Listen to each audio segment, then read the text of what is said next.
ഭാരതത്തെ 16 രാജ്യങ്ങളായി ഭാഗിക്കണമെന്ന നിലപാട് തന്നെയാണോ കമ്മ്യൂണിസ്റ്റ് പാർട്ടിക്കുള്ളതെന്ന് വ്യക്തമാക്കണമെന്ന് പ്രജ്ഞാപ്രവാഹ് ദേശീയ സംയോജകൻ ജെ നന്ദകുമാർ. മുസ്ലിം ലീഗിന്റെ രാഷ്ട്രീയ ചരിത്ര ഗ്രന്ഥത്തിലെ ആദ്യ അധ്യായം ധാക്കയിലെ സൂര്യോദയം എന്ന പേരിലായിരുന്നു എന്നതും നിരീക്ഷിക്കപ്പെടണമെന്ന് ഗോവ ഗവർണർ PS ശ്രീധരൻപിള്ളയും അഭിപ്രായപ്പെട്ടു. കേസരി ബ്രിഡ്ജിംഗ് സൗത്ത് കോൺക്ലേവിൽ സംസാരിക്കുകയായിരുന്നു അദ്ദേഹം.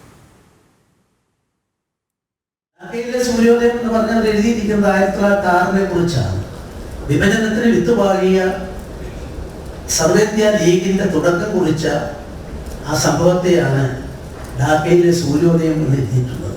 അത് പിന്നെ അങ്ങോട്ട് പോയാൽ ഞാൻ അതിനെ ഒന്നും രാഷ്ട്രീയമായി വിമർശിക്കുന്നില്ല. ഇന്ത്യ വിഭജനത്തെ പറ്റി ഇന്ത്യ വിഭജനം എന്ത് വിഭജനം? ബ്രിട്ടീഷുകാർ കരം പിരിക്കാൻ വേണ്ടി കൂട്ടിച്ചേർത്ത് ഒന്നിനെയാണ് രണ്ടായപ്പോൾ വിഭജനം എന്ന് പറയുന്നത്. അത് നാടിനെ വെട്ടിമുറിച്ചു എന്ന് പറയുന്നതാണ്. ഇത് ഇങ്ങനൊരു പുസ്തകം ഇറക്കി 20 കൊല്ലമായി. എൻ്റെ പുതിയ എഡിഷൻ വന്നപ്പോൾ അതിൻ്റെ എന്താ ഉണ്ടാകാന്ന് എനിക്കറിയില്ല. ഞാൻ എൻ്റെ രാജ്യത്തെ ഒറിജിനലാണുള്ളത്. അപ്പൊ വിഭജനത്തെ സംബന്ധിച്ചിടത്തോളമുള്ള കാഴ്ചപ്പാട് 1906 എവിടെ നിന്നോ അവിടെ നിന്ന് ഒരടി പോലും മുന്നോട്ട് പോകാതെ കാര്യങ്ങളെ കാണുന്നവര് അവരൊക്കെ ആർക്കും അൺടച്ചബിൾസ് അല്ല, അവരൊക്കെ വാഴ്ത്തപ്പെടുന്നവരാണ്.